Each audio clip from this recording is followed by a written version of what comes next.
Kelindol man o kahit iba pa ang dahilan, delikado po kung tumatagilid na ang isang poste kaya dapat aksyonan. Tulad po ng isang poste sa Kalumpit, Bulacan na ang mga kable ng kuryente lumaylay na sa tubig.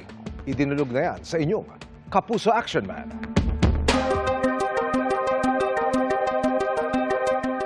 Nakalundo na ang poste, kaya ang mga kable ng kuryente naglaylayan na rin sa tubig. Ganyan ang sitwasyon sa Purok 5 sa Barangay San Miguel, Kalumpit, Bulacan na ipinarating sa inyong Kapuso Action Man. Nagbabangka kami dito. Yung iniisip namin, yung paano kung yung mga anak namin o kami nagbabangka, tas live wire yun, baka makadisgrasya pa sa amin.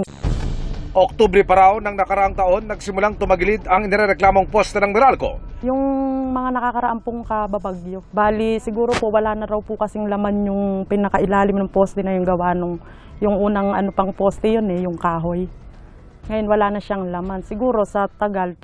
Idinulog na raw nila sa Meralco ang problema pero pagka ilang araw may darating, ganun lang. Titingnan lang nila, pipicturan. Tapos hala rin naman po, ganun pa rin.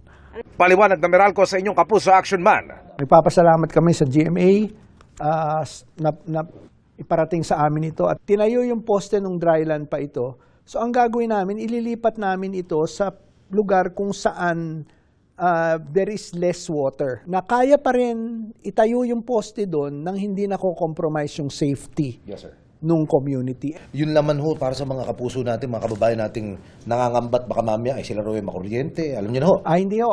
Makakaasa po kayo na pag yan ay ginawa namin ng kaukulang hakbang, it is a safe installation that will be undertaken by Meralco. Hindi ho ito hahantong sa aksidente pagkat ang aming pong networks team ay maingat sa paglalagay ng mga pasilidad. Napalitan ang poste sa lugar at wala nang nakababad na kable sa tubig. Mission accomplished tayo mga kapuso. Para po sa inyong mga sumbong, pwedeng mag-message sa Kapuso Action Man Facebook page o magtungo sa GMA Action Center sa GMA Network Drive, Corner Samar Avenue, Diliman, Quezon City. Dahil sa lamang reklamo, pang-abuso o katiwalian, tiyak may katapat na aksyon sa inyong Kapuso Action Man.